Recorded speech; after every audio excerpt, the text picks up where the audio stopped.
उन सब चीज़ों को अपनाया जो हम सतत रूप से और अनवरत रूप से करते चले आ रहे हैं। ऐसे ही कर्मठ अधिकारियों के द्वारा एवं आचार्य बंधुओं के अथक प्रयास और उनके सुझाव के आधार पर आज राष्ट्रीय शिक्षा नीति का जो एक साकार रूप हम सभी लोगों को दिखाई दे रहा है, जिसमें एक प्रशिक्षण महत्वपूर्ण है और बिना प्रशिक्षण के ये निश्चित रूप से मानिए कि जो उत्कृष्ट प्रदर्शन होता है उसके लिए सतत प्रशिक्षण की जरूरत है।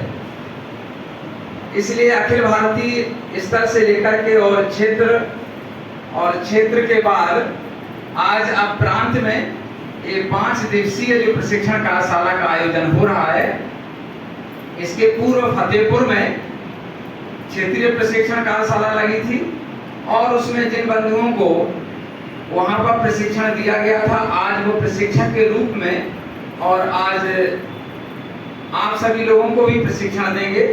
और हम सभी के मुखिया आज जो अपना पूरा जीवन जिन्होंने अपना इस विद्या भारती के लिए दिया है, ऐसे क्षेत्रीय प्रशिक्षण प्रमुख श्रीमान दिनेश जी भाई साहब जो है अनवरत रूप से इसमें लगे हुए हैं और उनके मार्गदर्शन में ही ये पूरा प्रशिक्षण कार्यशाला संपन्न हो रही है।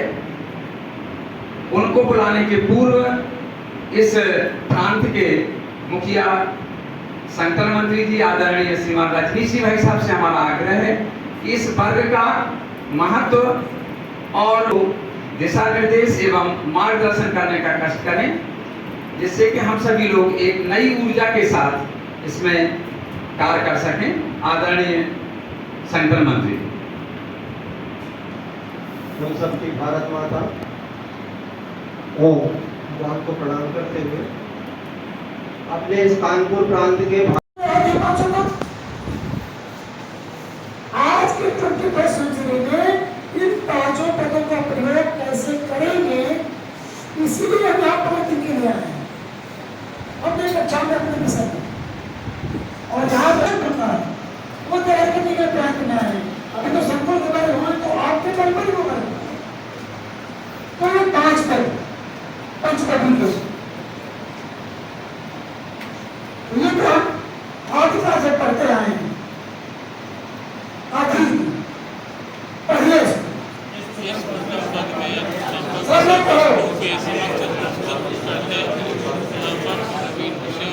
छात्रों के पूर्वज्ञान से जो प्रस्तुत करते हैं, साथ अपने अध्यापक के सहयोग से इस विषय वस्तु की जानकारी प्राप्त करते हैं।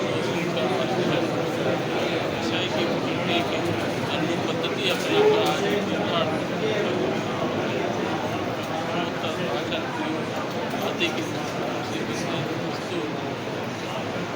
से संबंधित तत्वों या सिद्धांतों की जानकारी प्राप्त करते हैं।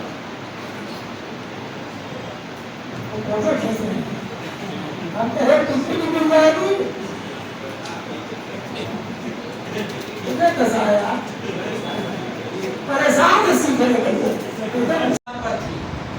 35 मिनट 40 मिनट का एक कालांश होता था और उस कालांश के आधार पर हम अपनी योजना का निर्माण करते थे।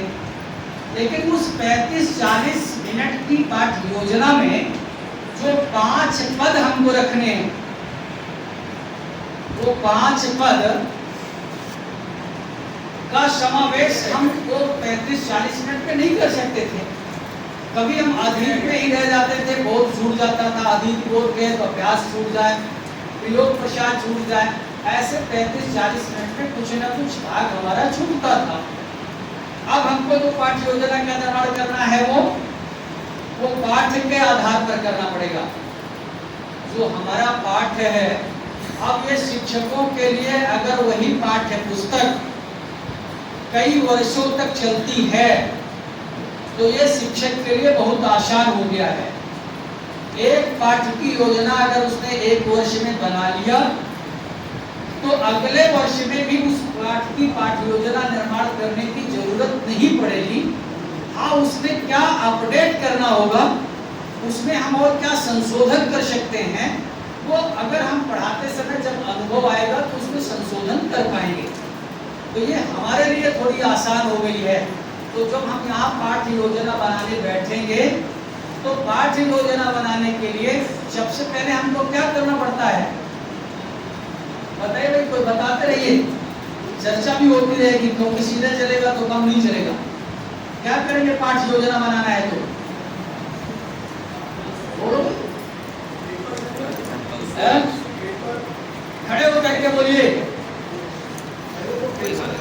और फिर क्या करेंगे? हाँ बैठिए, एक विषय पहले उस पाठ्य का हमको अध्ययन करना पड़ेगा। हो सकता है हम कई वर्षों से पढ़ा रहे हैं, फिर भी हमको एक बार उस पाठ्य को पढ़ना पड़ेगा। और पाठ पढ़ के पहला हमारा काम होगा कि वो पाठ हम कितने दिन में पढ़ा लेंगे। ये हमको सुनिश्चित करना पड़ेगा कि उस पाठ्य में जो विषय वस्तु दिया गया है, उस विषय वस्तु के आधार पर कितने कालांश हमको चाहिए। हो सकता है कि छोटा पाठ होगा तो 2, 3, 4 कालांश होगा, कुछ बड़े पाठ होंगे तो 10 कालांश की भी योजना हो सकती है। तो उस पाठ का अध्ययन करके पहले हमको सुनिश्चित करना है कि कितने कालांश हम तय करेंगे, और फिर कालांश को बाद में हमारा पीरियड ग्रिड है, कालांश विभाजन है, लेकिन उस कालांश में अलग अलग खंड को पहले से हमें रफली तय कर लेना पड़ेगा कि कितना खंड हम इस कालांश में लेने वाले हैं। तो इसमें जब पाठ्य योजना का निर्माण करेंगे तो ये स्तर इसमें लिखा है, वैसे स्तर आपको लिखने की इस प्रशिक्षण